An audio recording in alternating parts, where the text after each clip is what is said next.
안녕하세요. 저는 갑작스럽게 남편을 잃고 홀로 두 아이를 키우고 있는 여자입니다. 이제 와서 남편이 세상을 떠난 것이 억울하다거나 하지는 않습니다. 인간의 운명이라는 것이 언제나 순서대로 되라는 법은 없으니까요. 다만 남편은 젊었을 때 가족을 위해 갖은 고생을 했고 그 덕분에 이제 좀 살만하다 싶어졌는데 풍족한 삶을 제대로 누리지 못하고 세상을 떠난 것이 못내 안타까울 뿐이죠. 제가 이렇게 사연을 보내게 된 것은 갑작스럽게 세상을 떠난 남편 때문이 아닙니다. 시댁 식구들, 그러니까 남편의 부모님과 형님 때문이에요. 겉모습이 사람이라고 모두가 사람다운 것은 아니라는 걸 시댁 식구들을 보고 알았습니다. 이제부터 그 인간들의 악마 같은 만행에 관해 썰맘 구독자분들께 얘기해드리겠습니다. 저와 남편은 꽤 젊었을 때 만나 결혼했습니다. 남편은 24살, 저는 22살 때였죠. 저는 작은 운송회사에서 격리를 보고 있었고 남편은 건설 현장에서 일하고 있었는데 아는 사람의 소개로 만나게 되었고 서로가 서로의 인연임을 알아보았습니다. 저는 집안도 별 볼 일 없고 가진 것도 없었어요. 아버지는 택시 운전을 하셨고 어머니는 전업주부셨죠.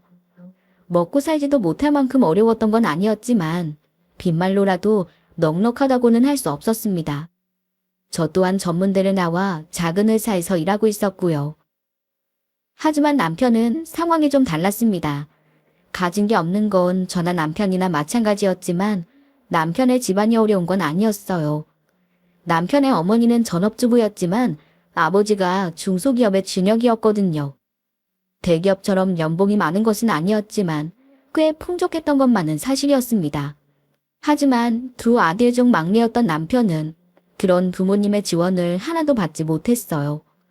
남편에게는 4살 많은 형이 하나 있었는데 어렸을 때부터 공부를 꽤 잘했다고 합니다. 따로 뭘 시키지 않아도 언제나 전교 1등을 놓치지 않았다고 하더라고요. 반면 남편은 공부에는 영 소질이 없었다고 합니다. 언제나 공부 잘하는 형과 비교당했기 때문에 남편도 노력을 많이 했다고 하더라고요. 하지만 일머리라는 게 있듯이 공부도 요령이 필요한데 남편에게는 그런 게 없었다고 해요. 아무리 날을 새며 공부해도 성적은 늘 제자리 걸음이었다더군요. 집안의 자식은 그 둘뿐인데 한 명은 손을 대지 않아도 전교 1등을 밥 먹듯 하고 다른 한 명은 아무리 노력해도 반에서 중간을 가지 못하니 시부모님의 지원이 자연스럽게 형에게 쏠렸을 겁니다. 그리고 남편은 자연스럽게 집안의 천덕꾸러기가 되었다고요. 그렇게 남편은 없는 사람 취급당하며 학창시절을 보냈고 등록금을 낼 돈이 없어 대학에 진학하지 못하고 곧바로 사회로 나왔습니다.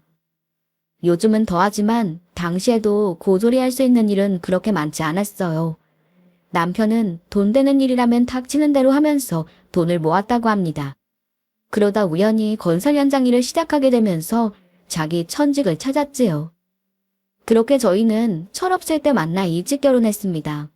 서로 가진 것은 없었지만 함께 있으면 든든했고 어떤 어려움이 닥쳐도 이겨낼 수 있을 것만 같았습니다.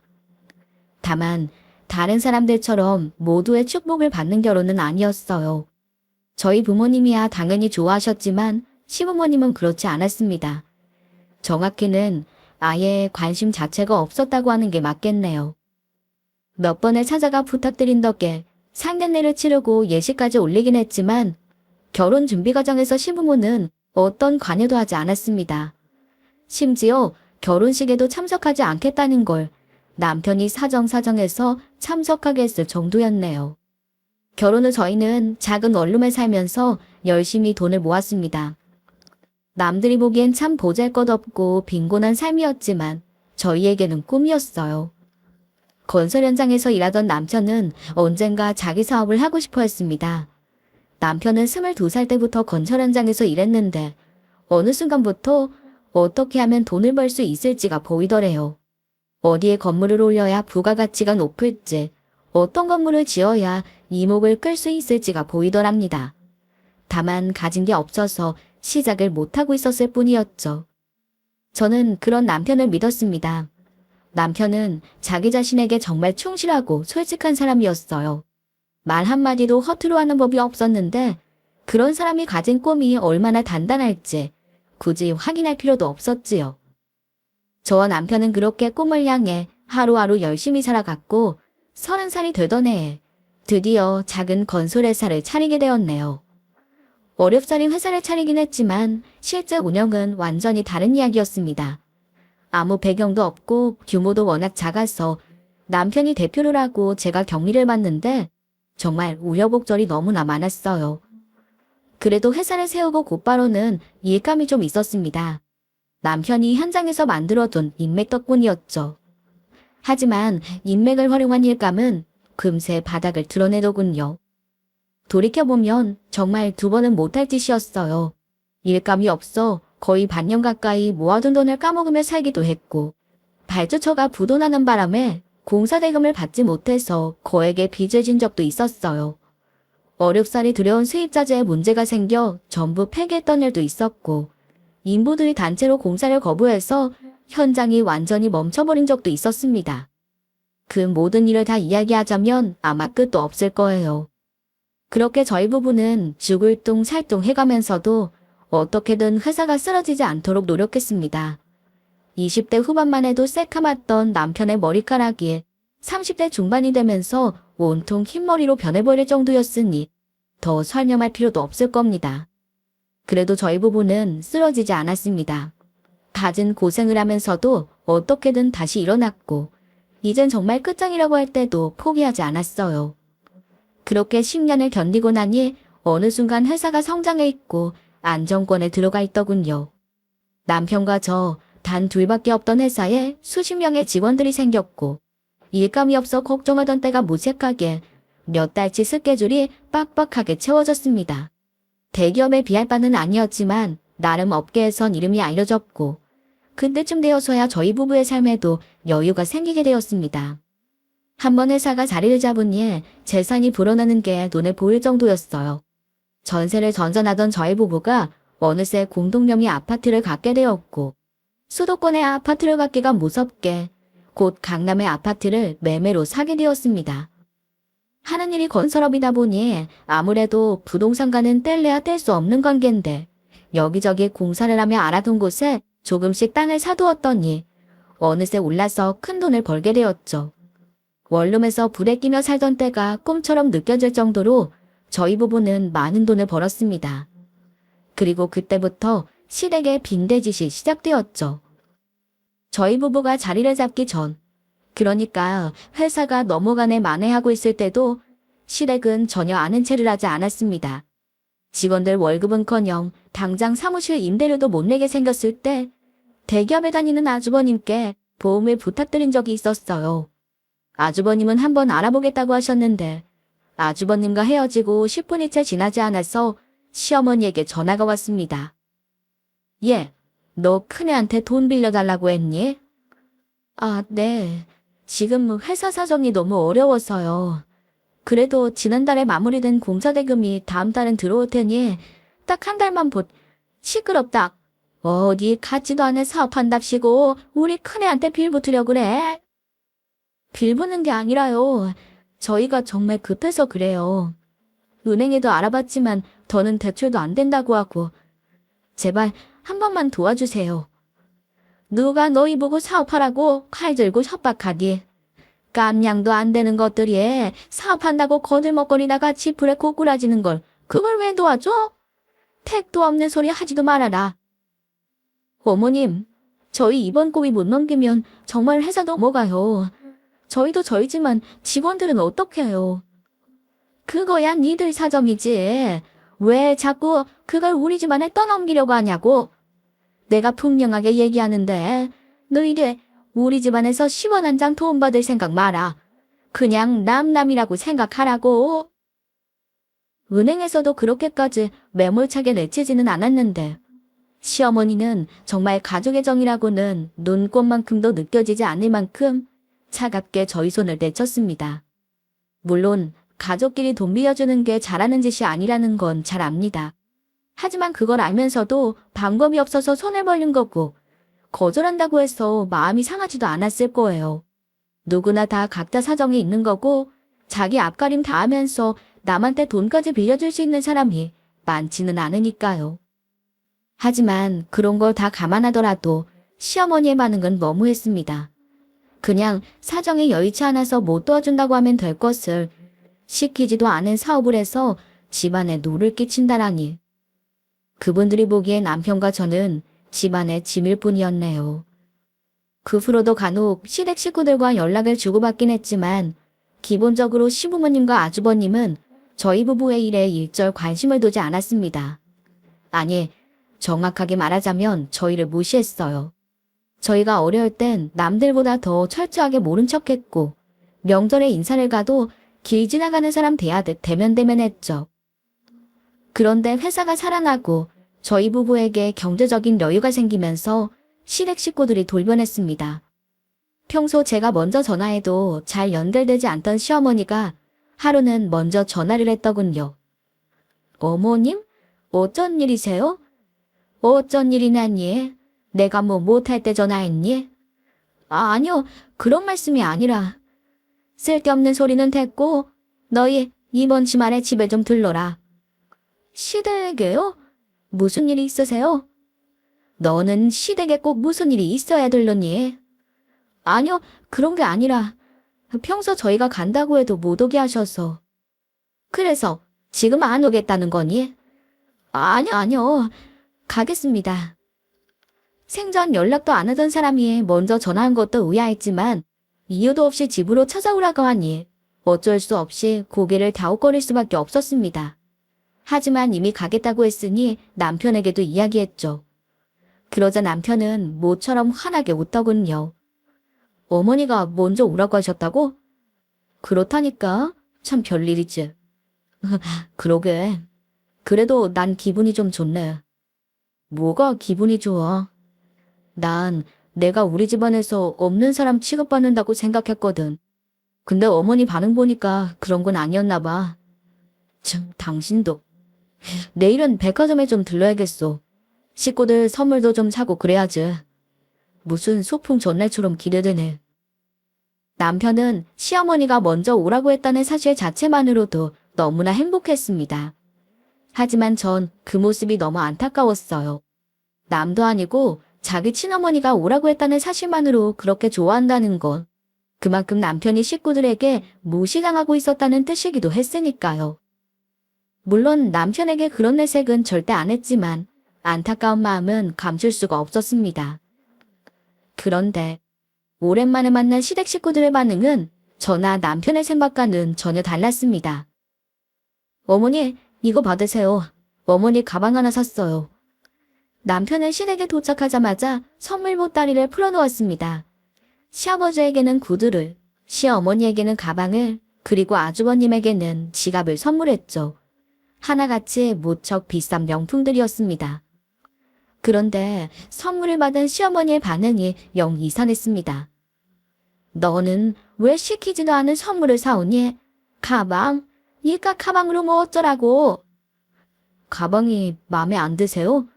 이거 비싼 거예요. 명품이라고요. 너 지금 애미 앞에서 돈 자랑이라도 하려는 거니?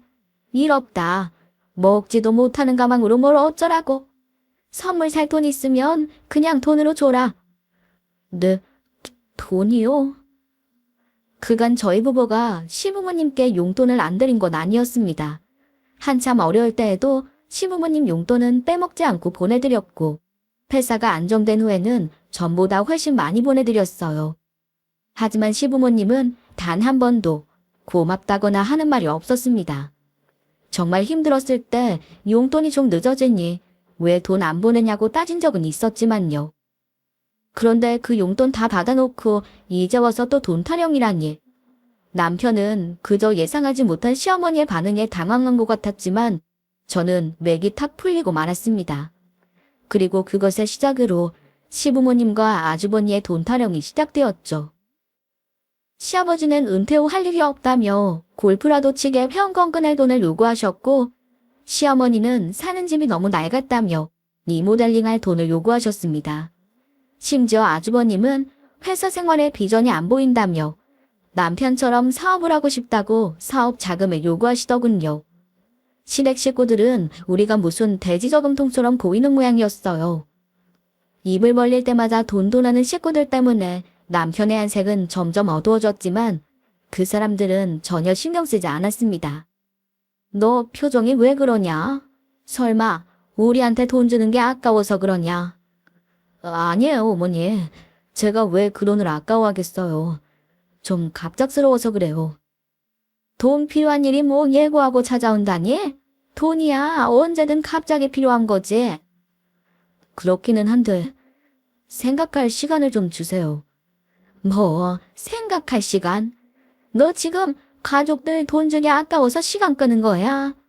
됐다. 더러워서 원. 니날 이때껏 고생해서 자식 키워놨더니 그깟 돈 몇 푼 주기 싫다고 이러는 게냐? 아니요, 그런 게 아니라. 아니긴 뭐가 아니야. 너 그러는 거 아니다. 지지고 볶고 별일 다 있어도 철연은 못 끊는 거야. 너는 뭐 세상에 혼자 나왔니?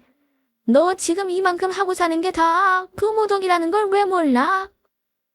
시댁은 지금까지 남편을 없는 사람 취급해왔지만 남편까지 가족을 무시했던 건 아니었습니다. 오히려 저는 남편에게 식구들은 죄다 당신 무시하는데 뭐하러 그렇게까지 하냐 라고 할 정도로 잘했어요. 뭐 하나라도 생기면 언제나 부모님, 형님부터 챙겼고 살림이 나아진 후에는 과하다 싶을 정도로 용돈을 많이 보냈으니까요. 그런데도 시어머니는 마치 그런 일이 전혀 없었던 것처럼 남편을 몰아세웠습니다. 다짜고짜 화부터 내는 시어머니 앞에서 어쩔 줄 모르고 쩔쩔매는 남편을 보니 저도 모르게 화가 머리 끝까지 나더라고요. 그래서 그러지 말아야지 생각하면서도 욱하는 마음에 나서게 되었습니다. 어머님, 어떻게 이한테 그렇게 말씀하실 수가 있으세요? 이가 가족들한테 소홀히하는 거 보셨어요? 직원들 월급도 못 주고 있을 때도 어머님 용돈부터 챙겨드렸잖아요. 모르시는 것도 아니고 다 아시면서 어떻게 이한테 그렇게 말씀하실 수가 있으세요? 돈이요? 이번 달에도 용돈으로 벌써 200만 원이나 보내드렸어요. 그거 우리 회사 막내 직원 한 달 월급이에요. 그만한 돈을 보내드렸는데 무슨 또 돈을 드려요? 뭐가 어째? 이것들이 오냐오냐 하니까 아주 고마의 길을 우습게 알고 나이도 먹을 만큼 먹었고 이제 사람 구실 좀 하나 싶어서 불렀더니 너희들 아주 근본부터 글러먹었구나. 내 집에서 당장 나가. 그렇게 저희 부부는 시댁에 제대로 발도 못 붙이고 쫓겨나고 말았습니다. 정말 적반하장이라는 말이 딱 어울리는 상황이었지만 가족에게 인정받는 게 평생의 수건인 남편에게는 큰 상처가 된 모양이었어요. 그날 이후로 안색은 늘 어둡고 말수도 훨씬 적어졌으니까요. 그렇게 당하고도 끝내 미련해버리지 못한 남편이 너무나 답답하고 한편으로는 또 안타까웠지만 가만히 두고 볼 수는 없었습니다. 그래서 남편을 붙잡고 이야기했죠. 여보, 그날 일이 그렇게 맘에 걸려? 당신은 당신 할 노릇 다 했잖아. 어머님이 억지 부리시는 거라는 거 당신도 다 알면서 왜 그렇게 미련을 못 버려? 내가 그 갖은 고생을 하면서도 왜 회사를 일으키려고 했는지 당신도 잘 알잖아. 나 정말 인정받고 싶어. 평생 없는 사람 취급받았으니 이제라도 제대로 아들 대접 받고 싶다고. 그게 꼭 돈으로 해결해야 하는 문제야? 애초에 어머님이 그런 식으로 나오시는 것부터가 문제인 거잖아. 그건 나도 아는데 그래도 어머니가 그렇게까지 말씀하시는데 해드리는 게 자식된 도리인 것 같아서 영 맘에 걸려. 사업할 때는 누구보다 엄격하고 칼 같은 사람이지만 유독 가족 이야기, 부모님 이야기만 나오면 남편은 이성적인 판단을 하지 못했습니다. 그걸 너무나 잘 알았기에 어쩔 수 없이 남편에게 이야기할 수밖에 없었죠. 당신이 그렇게까지 얘기하는데 뭘 어쩌겠어. 그래도 당신이 고생한 덕분에 우리 식구 이만큼 먹고 살게 됐으니까 당신 마음대로 해. 대신 이거 하나만 약속해줘. 무슨 약속? 멍청이처럼 시댁에서 요구했다고 한도 끝도 없이 도와주지 마. 당신 사업가잖아. 딱 선을 정해놓고 그 안에서만 도와주라는 거야. 알겠지? 알겠어. 그 후 남편은 곧바로 시어머니에게 전화를 걸어 긴 통화를 하더군요. 듣고 있으면 속이 터질 것 같아서 아예 다른 방으로 들어와 버렸는데 나중에 얘기를 들어보니 결국 돈 보내달라는 이야기였더라고요. 그래서 그러라고 했습니다. 차라리 돈으로 해결되면 좋겠다는 생각으로요. 제 허락이 없었어도 남편은 돈을 보내줬을 겁니다. 그런데 제 허락까지 떨어졌으니 마음 놓고 돈을 보내기 시작했어요. 그렇다고 달라는 대로 마구잡이로 보낸 건 아니었습니다. 남편은 저와 한 약속을 잊지 않았고 시댁 식구들의 요구가 너무 과하다 싶으면 적당한 선에서 잘랐습니다. 그렇게 해도 매달 시댁 식구들에게 나가는 돈이 적진 않았지만 남편이 가진 콤플렉스에 비하면 어찌어찌 감내할 수 있는 수준이었네요. 하지만 사람의 욕심은 끝이 없더군요. 시댁에서도 얼핏 말이 나오긴 했었는데 정말로 아주버님이 사업을 하겠다며 회사를 때려치운 것이었습니다. 남편 이야기를 들어보니 무슨 계획을 가지고 그만둔 것도 아니었어요. 그저 막연하게 사업 아이템을 하나 잡아놓고 무작정 뛰쳐나온 것이었죠. 철저하게 준비해도 위태로운 것이 사업인데 제대로 된 계획도 없이 시작했으니 당연히 좌충우돌할 수밖에 없었습니다. 그렇게 아주버님은 사업을 시작한 지 딱 반년 만에 초기 자본금을 전부 날려먹었습니다. 그러자 여지없이 남편에게 돈을 요구하더군요. 참 뻔뻔하죠.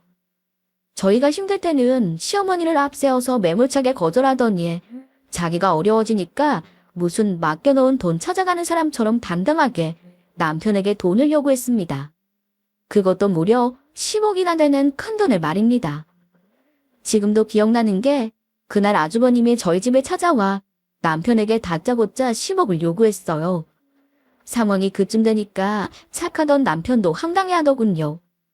아주버님이 마치 자기가 남편을 키운 것처럼 되지도 않는 소리를 늘어놓는 동안 남편은 한참 고민하더니 어렵사리 입을 열었습니다. 형, 3억은 해줄 수 있어. 근데 형이 그 돈 받으면 난 가족이랑 연 끊을 거야. 그래도 받을 거야? 뭐, 연을 끊어? 이 새끼가 지금 무슨 소리라는 거야? 그게 왜 그렇게 되는데? 내가 그동안 어머니 아버지랑 형한테 돈을 얼마나 보냈는지 알아? 나 솔직히 할 만큼 했어. 근데 뭐 10억? 야, 너 돈 많잖아. 고작 3억 준다면서 이러는 거냐? 돈이 없지는 않지. 하지만 어렵게 번 돈 아무렇게나 쓸 생각 없어. 말해봐. 나랑 연 끊더라도 3억 받을 거야? 이 새끼가 지금 형 협박하는 거냐? 됐어 임마. 입금이나 해. 연을 끊겠다는데도 3억을 선택하는 아주버님을 보며 남편은 완전히 질려버린 모습이었습니다. 시댁 식구들에게 그던 남편은 돈 나오는 주머니였다는 걸 결국 깨달아버린 거죠. 그 후 남편은 정말로 시댁과 연을 끊었습니다. 먼저 전화하지도 않았지만 오는 전화도 모조리 끊어버렸어요. 나중엔 시어머니가 회사에까지 찾아왔지만 만나지 않았습니다. 그만큼 남편의 상처가 깊었다고 생각하면 제 마음까지 아파봤습니다. 물론 남편이 연을 끊었다고 시댁에서의 연락이 완전히 끊어진 것은 아니었어요. 그 후로도 계속 전화나 문자가 오고 또 가끔은 회사나 집으로 찾아오기도 했지만 저희 부부는 철저하게 시댁 식구들을 외면했습니다. 그렇게 1년쯤이 지나자 시댁 식구들도 포기하는 것 같더군요. 연락도 없고 찾아오지도 않았으니까요. 그렇게 5년이라는 시간이 흘렀습니다. 그 사이 회사는 더욱 커져서 이제는 120억짜리 건물을 사옥으로 쓸 만큼 성장했죠. 저는 회사를 그만두고 아이들 키우는데 전념했고 남편은 어엿한 건설회사 CEO가 되었습니다. 그런데 사람 인생이라는 게 참 이제 좀 살만해졌다 싶었는데 저희 가족에게 너무나 큰 불행이 찾아오고 말았습니다. 남편이 현장에 나갔다가 돌아오는 길에 그만 사고를 당하고 만 거죠. 무슨 정신으로 병원으로 갔는지 기억도 잘 안 납니다. 급하게 아주머니에게 아이들을 맡겨놓고 병원 응급실에 찾아갔는데 남편은 이미 숨을 거둔 상태였어요. 너무 당황스럽고 허망해서 눈물도 나오지 않았습니다. 이제야 좀 살만해졌는데 이젠 아이들도 많이 컸는데 행복한 시간은 하나도 누리지 못하고 허망하게 세상을 떠난 남편이 불쌍하고 안타까워 미칠 것 같았네요. 제가 넋을 놓고 있는 동안 뒷수습은 회사 직원들이 해주었습니다. 급하게 장례식장을 잡고 주변에 연락을 돌렸죠. 저는 뭐가 어떻게 되어가는지도 모른 채 멍하니 있다 정신을 차려보니 장례식장 앞이었습니다.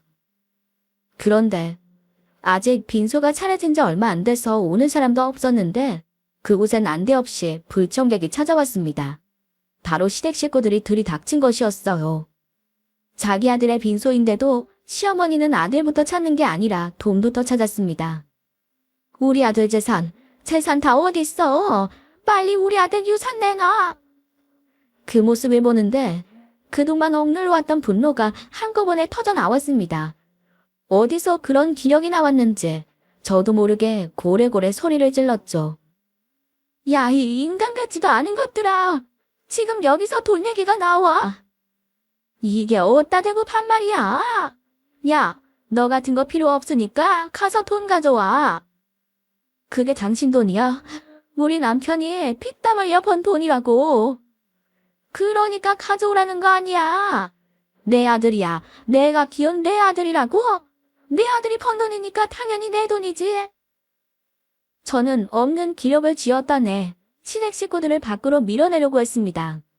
하지만 시부의 아주버님까지 가세하자 도저히 제 힘만으로는 세 사람을 상대할 수가 없었어요.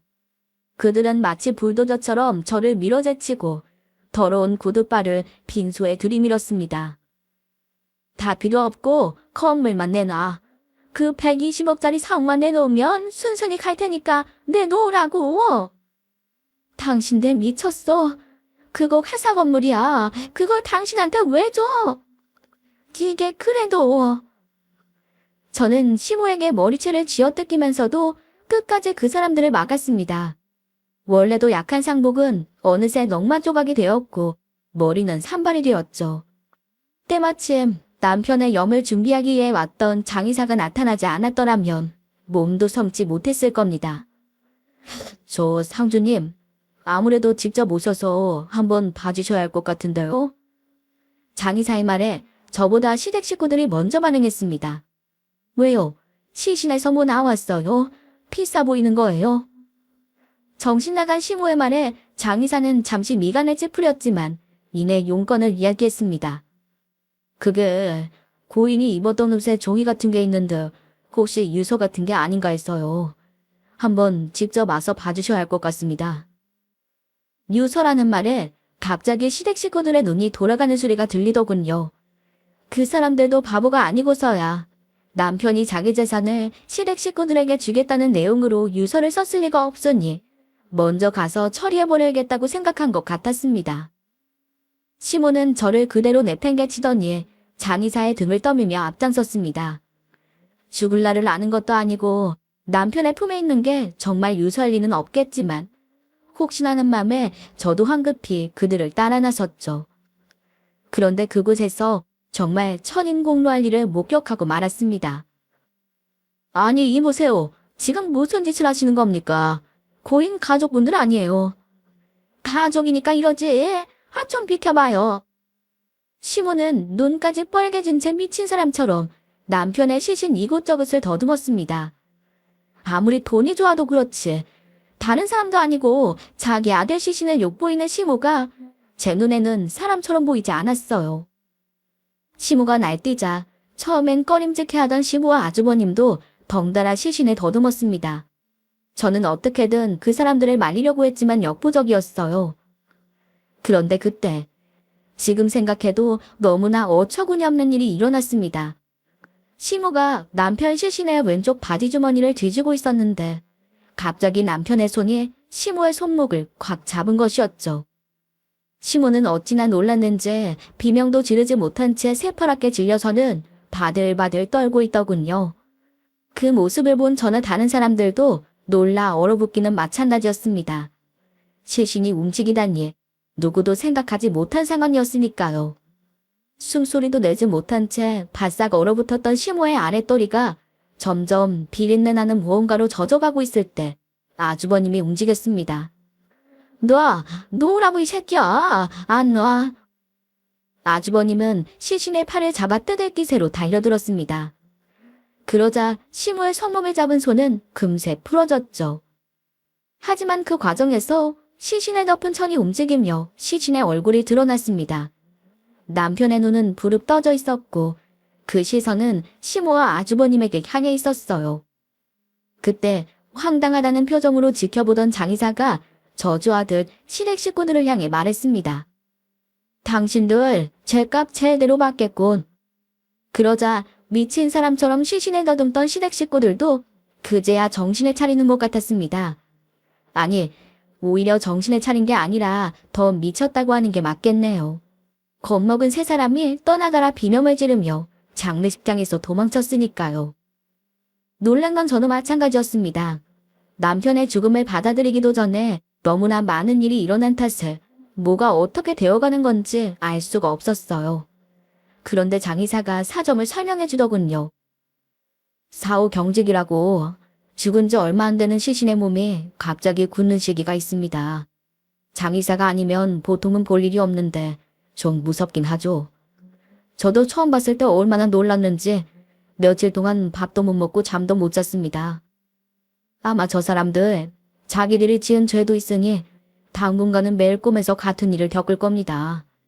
이 천벌받을 사람들 같으니라고.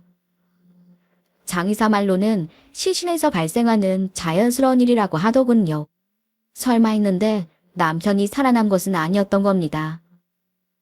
어쨌든 시댁 식구들의 장례식장에서 도망친 후 저는 직원들의 도움으로 무사히 장례식을 치렀습니다. 그날 이후로 그 인간들이 다시 제게 연락하거나 찾아오는 일은 없었어요. 저는 남편이 세상을 떠났다는 사실을 아이들이 받아들일 수 있게 하는데 모든 노력을 기울였어요. 정작 저도 남편의 죽음을 실감하지 못한 상황이었지만 그래도 시간은 흘렀고 저희 가족은 어떻게든 그날의 비극을 받아들일 수 있었습니다. 하지만 그 인간들은 아니었어요. 아는 사람을 통해 건너 들은 이야기로는 장례식 이후로 그 인간들 모두 극심한 불면증에 시달렸다고 합니다. 누구라도 그런 일을 겪으면 그랬을 테니까요.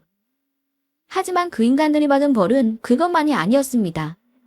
마치 장의사의 저주가 현실이 되기라도 한 것처럼 그들에게 불행이 찾아왔거든요.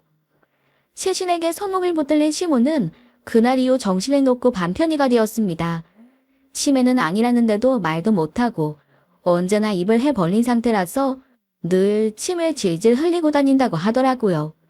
거기다 똥오줌도 제대로 못 가려서 그냥 갓난아기나 마찬가지가 되었습니다. 상황이 그렇게 되자 돌봐줄 사람이 시부밖에 없는데 이기적인 시부가 그럴 사람이 아니었죠. 그나마 있던 집이랑 재산을 죄다 팔아먹고 시모를 버리고 해외로 도망쳤다고 하더군요. 시모는 졸지에 남편에게 버림받았지만 남은 아주버님도 시모를 그냥 요양원에 집어넣어버린 모양이었습니다.